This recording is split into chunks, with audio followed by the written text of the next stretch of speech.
In the world of mobile gaming, the celebrated Pickme Up, developed by Mobius Company, has surpassed 1 million downloads within just 2 years of its hyper-roguelike summon RPG launch.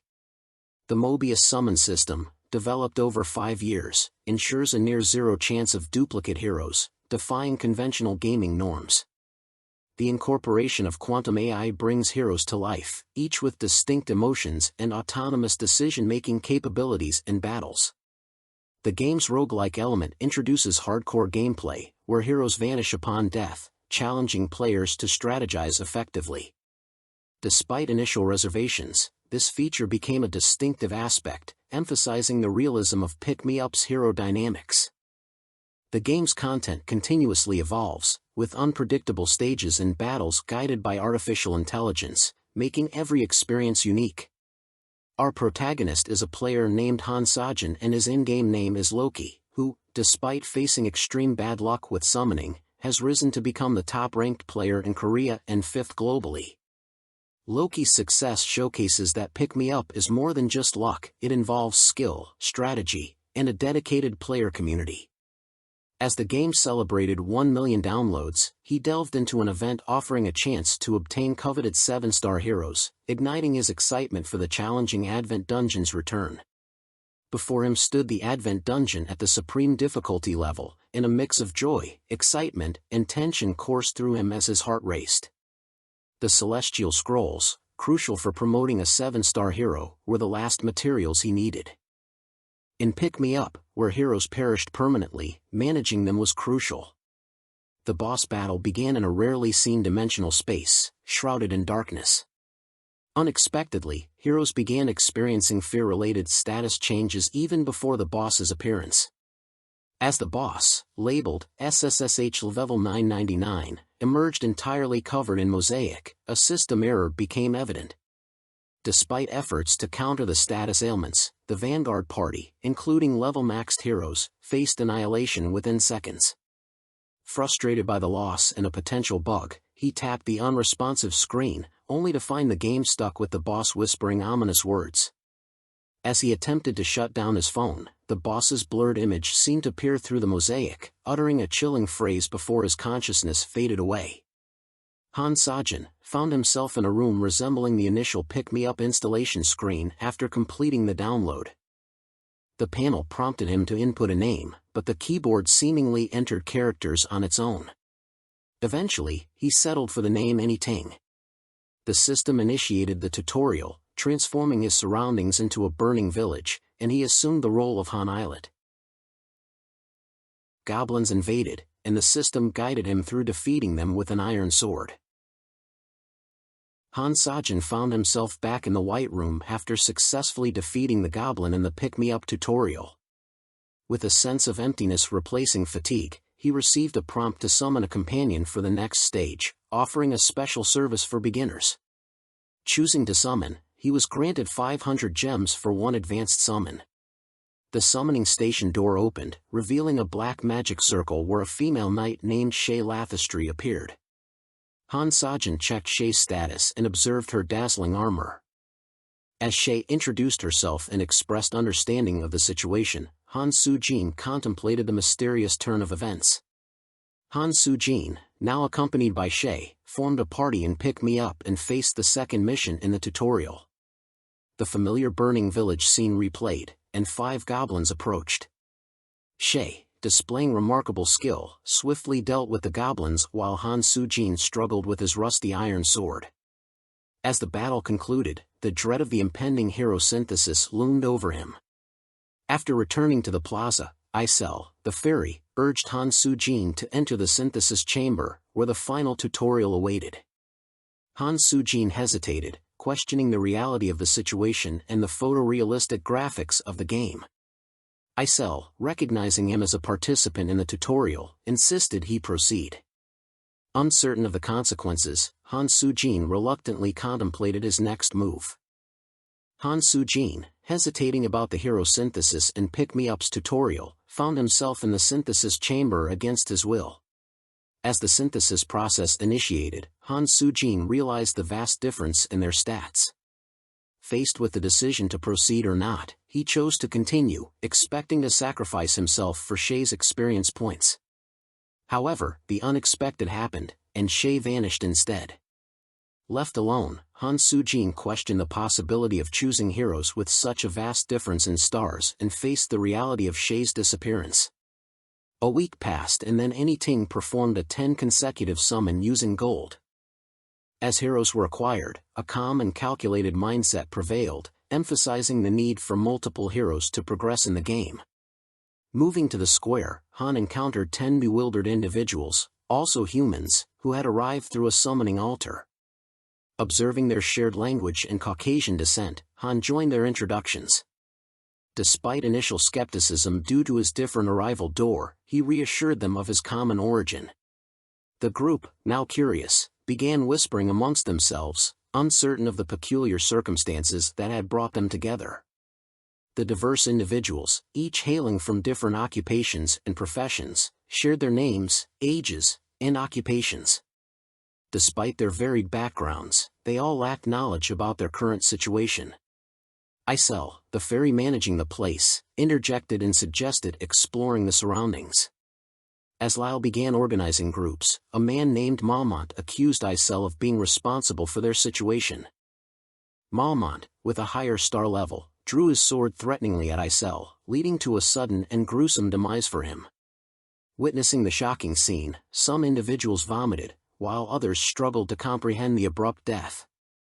Isel warned against complaining and asserted that it was self-defense. Han, determined to maintain sanity, formed a party with Lyle and others. Isel instructed the party members to step forward and enter a door that opened in the square. Han, questioning Isel's motives, pointed out the lack of weapons for the heroes. Isel, acknowledging the issue, disappeared to summon equipment for the party. Anyting initiated a 10 consecutive equipment summon, obtaining various items such as iron sword and crude bow. The group prepared to face the unknown challenges ahead. Urging everyone to arm themselves from the armory, Han suggested gearing up for an imminent battle. Han selected a crude wooden shield, emphasizing its importance for survival. Isel rallied the group, and individuals eagerly picked their weapons from the armory. The group prepared for the battle, and Isel directed 5 chosen individuals through a door. The door closed, leaving an eerie silence. As Han inspected his shield, Jenna, a curious girl with a bow, bombarded him with questions. Han maintained a vague response, leaving Jenna unsatisfied. Meanwhile, the system messages reported the demise of Marlon, Kelkard, Ranto, Jackson and Lyle, leading to the annihilation of Party 1 on the first floor. Surprised by the unexpected defeat, Isel expressed frustration. As Han pondered their options, Isel stomped her feet in anger. Despite the setback, Han decided to proceed with the remaining 1-star heroes, forming a new party with Jenna, Dajil, Grit, and Kale. The rift of space and time opened once again, signaling the continuation of their journey. Dajil complained about arthritis, Kale feigned ailments, and Jenna questioned the missing individuals. Ignoring the pleas, Han led the group through a door into a circular room with massive mirrors displaying dungeon information. Facing a mission to annihilate enemies on the first floor, Han steeled himself for the challenge. Upon entering the new floor, the party found themselves in an expansive plain, confronted by 4 level 3 goblins. Jenna expressed fear, triggering decreased stats for everyone except Han.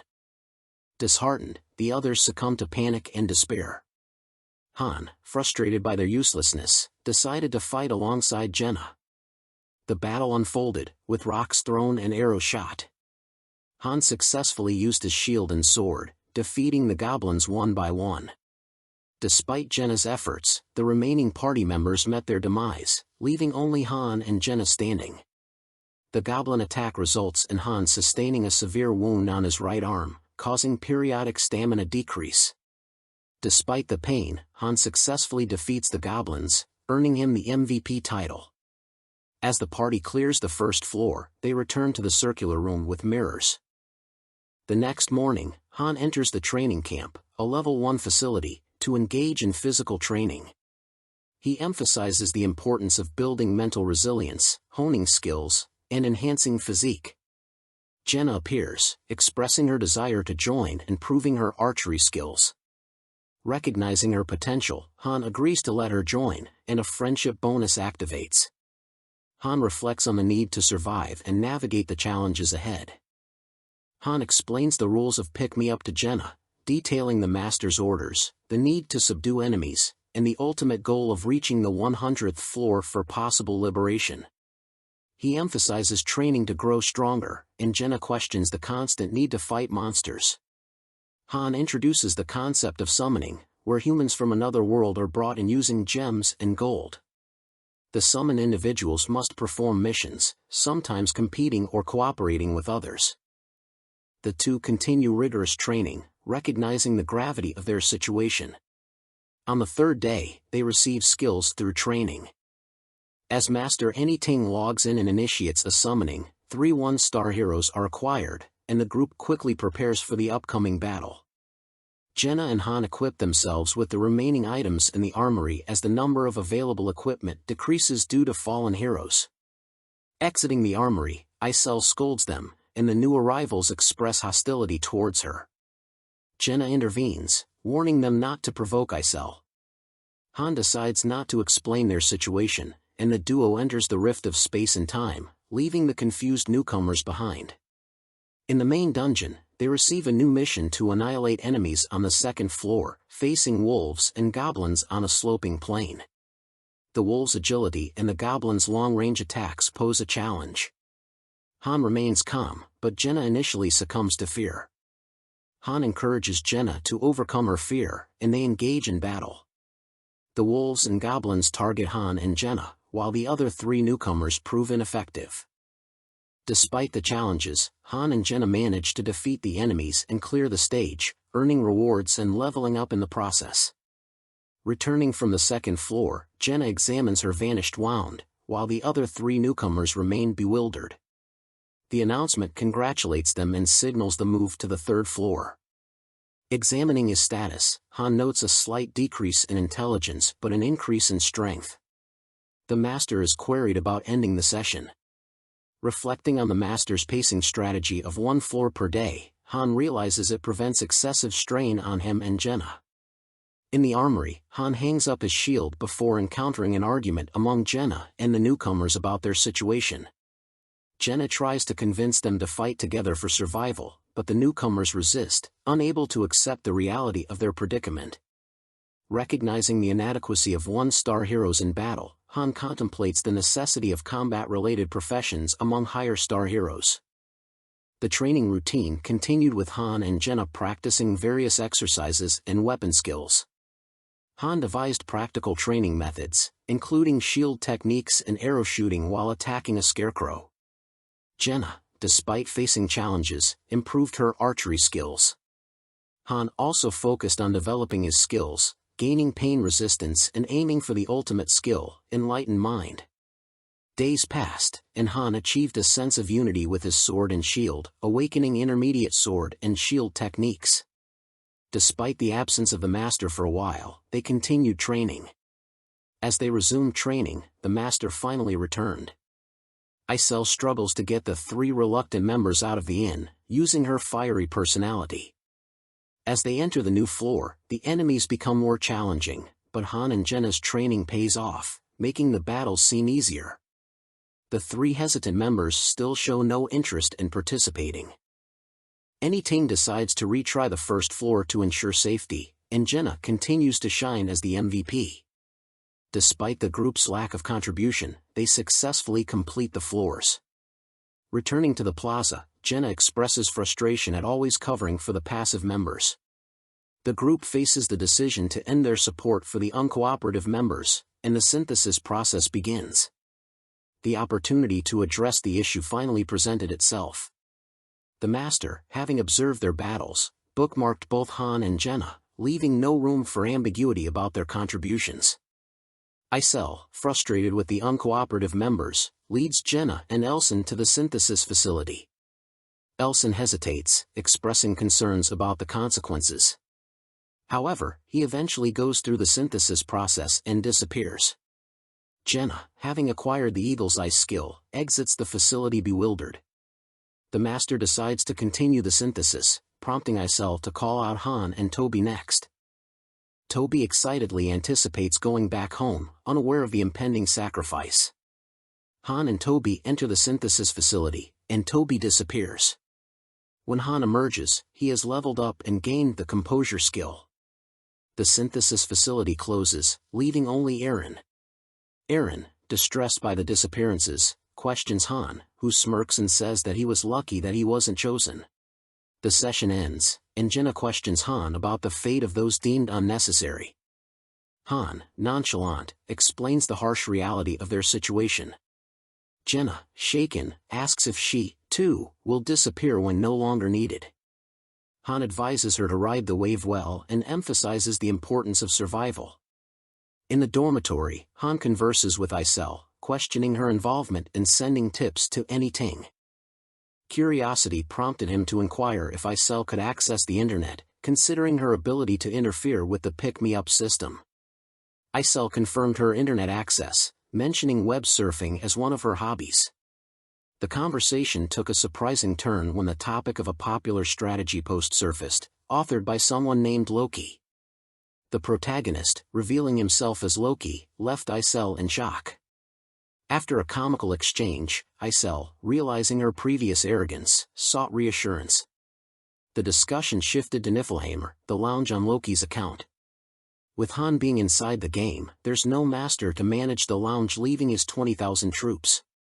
Han finds out that Master Anything is another human from Earth, and the heroes that are summoned are not AIs but real humans from different worlds. The 1 million players also means 1 million different worlds. From the conversation, Han discovered that he is a half-master, half-hero. He has some authority that other heroes don't have. With a determined mindset, Han and Isel prepared to climb the tower together. The next day brought the usual routine for Han as he headed to the training camp. After the run, Jenna expressed a newfound determination to intensify her training under Han's guidance. As they were about to start stamina training, Jenna pledged herself as Han's subordinate, vowing to focus solely on her tasks. However, their conversation was interrupted by Isel, who vehemently claimed the position of Han's #1 subordinate, leading to a brief confrontation. Han took Isel aside to clarify their roles, emphasizing that he wasn't the master and urging her not to reveal his identity. Unexpectedly, Eren, who rarely participated in training, approached Han with a newfound determination to learn how to fight and be of help.